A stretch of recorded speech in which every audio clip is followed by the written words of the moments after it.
Folks, are home inspections worth it? I'll get into that and then the latest home prices and insights for the Peel and Durham region for week ending March 20th, 2024. Many of you have subscribed recently. Thank you for that. Those of you that are here every single week, you enjoy the content. Appreciate you being here, but if you've not yet subscribed, consider subscribing. So, are home inspections worth it? Well, that depends. Let me tell you, recently I was part of a home inspection. Often I'm part of a home inspection. Usually I'm on the buyer side where my client, we've purchased and there's a home inspection condition and I'm there while the home inspection's being done. Recently I was on the listing side, and for circumstances, in representing the seller, I needed to be at the house to let people in. We weren't releasing the lockbox to anybody. It was a vacant home. And so I had to be there. So I get there, I open up the door, buyer shows up, their agent shows up, and shortly after the home inspector arrives. And I see this guy comes in, introduces himself. We're all standing outside the home. We exchange pleasantries. And then the home inspector's attitude is, okay, let's get started. I thought he was going to go back to his vehicle to grab stuff, but no, he had a notebook and he walks into the house. Now, the home inspectors that I've worked with, in particular, there's one or two that I refer right now, they show up with a toolbox, flashlight, ladder, drone to see the roof, all sorts of tools that they have to do their job.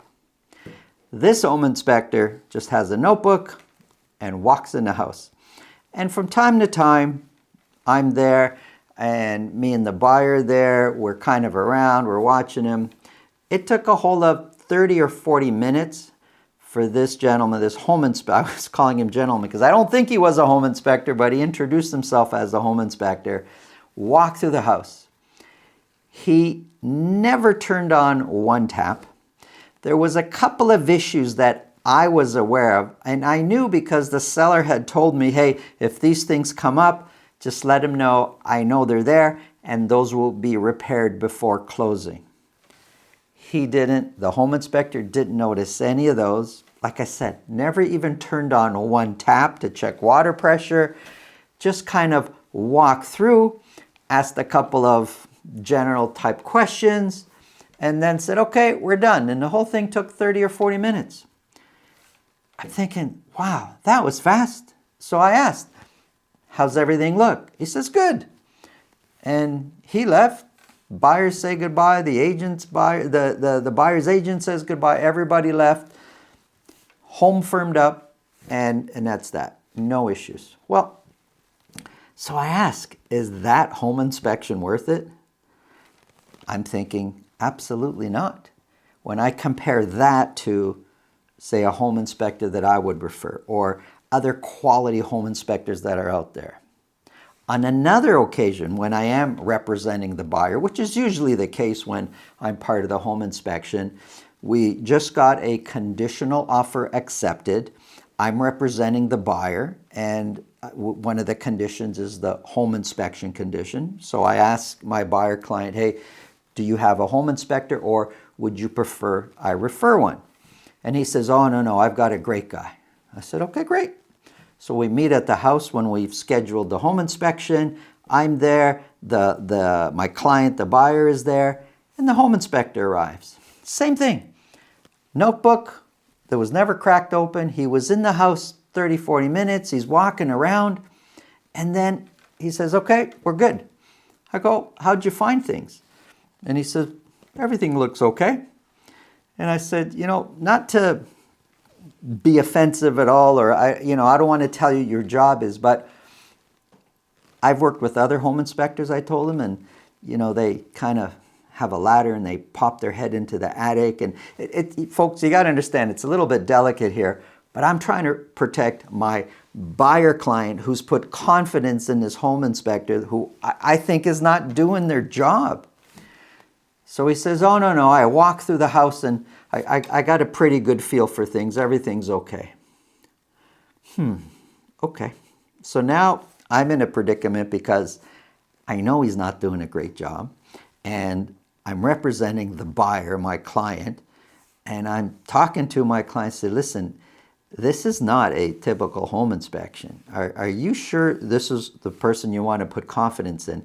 And he says, oh yeah, if he says it, I've used him before, he's great. I needed to get that in writing, that, because I'm thinking, I'm going to have an issue here for not advising my client properly. Anyways, let me tell you the way I see home inspections, because if you're hiring a kind of home inspector that is like one of those first two that kind of walk through the house and get a feel for it, that's not a home inspection. That's a walkthrough. Anybody could do that. A home inspector who's worth every penny will have a ladder. They will stick their head up into the attic. They'll take lots and lots of photos of everything they see.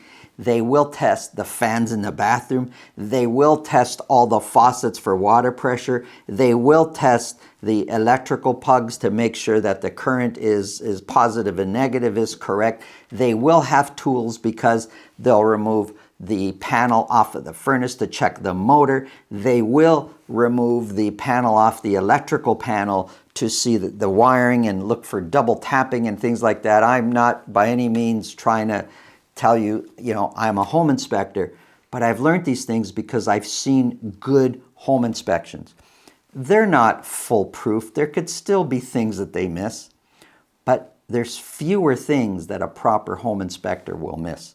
They have a gun to check for moisture behind the drywall in the basement. They can't see through walls, but they've got moisture reading machines and tools, and they've got all these things. Our home inspector that we refer has a drone that'll look at all the different roof shingles up on top to make sure that there's no roof shingles that are missing.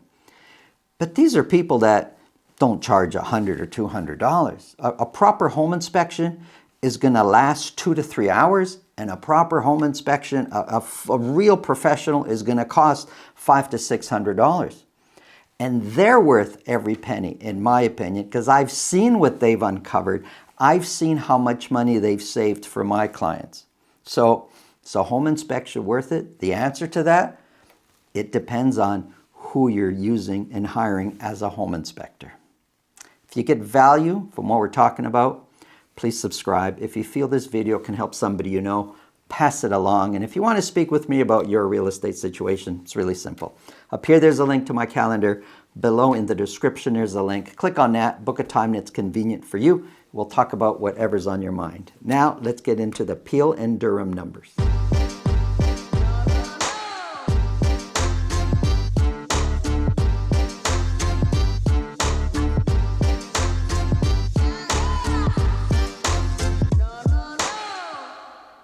Folks, at the end of this video, check out this executive townhouse, 4 bedrooms, over 2,000 square feet, backing onto a forest. It's really nice. Have a look. So let's get started here. Today we're talking about detached properties for Mississauga, Brampton, and the Durham region. For Durham, we're using Pickering, Ajax, and Whitby as the Durham sample. We're going to get started with Mississauga. 44 detached properties were sold for week ending March the 20th. 5 of those were at $2 million or more. Now, if we look at sales and we're trying to spot a trend, well, we would expect, because of our spring season, and normally we see it every spring, sales increase. But at some point, sales start to go the other way and the spring market is over. I'm talking real estate spring market, not calendar spring, because calendar spring just started. Well, sales were increasing, but for a couple weeks in a row, sales have come down. Not by much, but they've come down for 2 weeks. I can't say for certain that's it, we're trending down, but here's what's happening, and together we'll figure this out. Average sold price, $1,536,000. Prices are trending up. That one is a lot easier to spot than to figure out what's happening with the sales. Compared to last year, 1,536, It's pretty close to where we were this time last year. We're 1% higher with right now. The median price is 9% higher year over year. The dotted line is a 4-week moving average. That is trending upwards. 44 were sold, 43% sold at list price or more, just under half. Listings shot up. We've not seen 122 listings in 1 week in a while. So 122 were listed. These are just detached properties. Active listings, a little bit higher. And months of inventory, we're coming down on a steady basis, but now for 2 weeks in a row, they're increasing. We're sitting at 1.8 months of inventory. That's for Mississauga detached properties. Here's Brampton. 65 detached properties were sold. 2 of those were at $2 million or more. So let's look at the 65. It's higher than what we've seen for a good part of the week, but it's been kind of flat for a while. Now we've been in the 60s 3 weeks. Are sales increasing? Are they decreasing? Are they staying flat? Really tough to say, but we're sitting at 65 sold. Average sold price is $1,226,000. I would say overall, average prices for detached in Brampton are increasing, but they do go through their cycles of ups and downs. Compared to last year, 1,226, 1% higher year over year. The median price is 0% lower. I know it sounds a little weird. I say that. There's 0% change, but actually 0% is a rounded number, and the lower part is because it's been rounded, but it was like maybe 0.3 or 0.4% lower. 1,173 is the median price. The dotted line shows both median and average over the last 2 months or so has been trending upwards. 65 were sold, 43% sold at list price or more. 150 were listed. Active listings is trending up. Months of inventory sitting at 1.7, and it has been kind of flat for a while. It's gone as high as 2.2, and now it's at 1.7. Here's the Durham region. Sales trending up. 54 detached properties were sold. 2 of those were at $2 million or more. No question on average price, that has been trending up. It's now at $1,222,000. 1,222 is 5% higher than where we were this time a year ago. The median price is 3% higher. And again, the dotted line, no question, median and average price is trending upwards. 54 were sold, 67% sold at list price or more. That's been kind of the number over the last 4 weeks or so. Listings, we saw a jump in listings. 99 were listed. Active listings is increasing. But months of inventory, sitting at 0.9. That's extremely low. If you're buying in the Durham region, specifically Pickering, Ajax, and Whitby, because that's what I'm using in this sample, detached properties, extremely competitive, the most competitive part of the GTA. Here's a quick summary. We're not in a buyer's market. You may, in some pockets, experience a balanced market, but overall, pretty much a seller's market. But Brampton, Mississauga, we're at the top end, so it's not as competitive. Durham, extremely competitive. Thanks for watching. Check out the awesome townhouse right now.